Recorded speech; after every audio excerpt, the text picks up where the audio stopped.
สวัสดีครับ ตอนนี้เราอยู่ที่พัทยานะครับผมเดี๋ยวพาไปดูอะไรอันนึงครั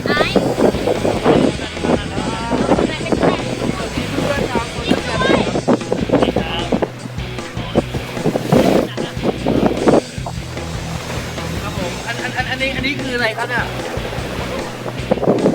รู้สึกไงบ้างครับตอนนี้รู้สึกดีครับนะรู้สึกดีใช่ไหมสนุกไหมคุณสนุกไหมสนุกไหมไอ้ หอยคิ้วทำเป็นไดโนเสาร์แล้วมีครีบๆแหลม ฟังเนาะก็ผมเดี๋ยวเรามาดูไดโนเสาร์กันเขากำลังผลิตไดโนเสาร์ไม่รู้จะผลิตมาเป็นเปล่าตอนก็ทะเลพัทยาหาดบางปูคือแรงมาก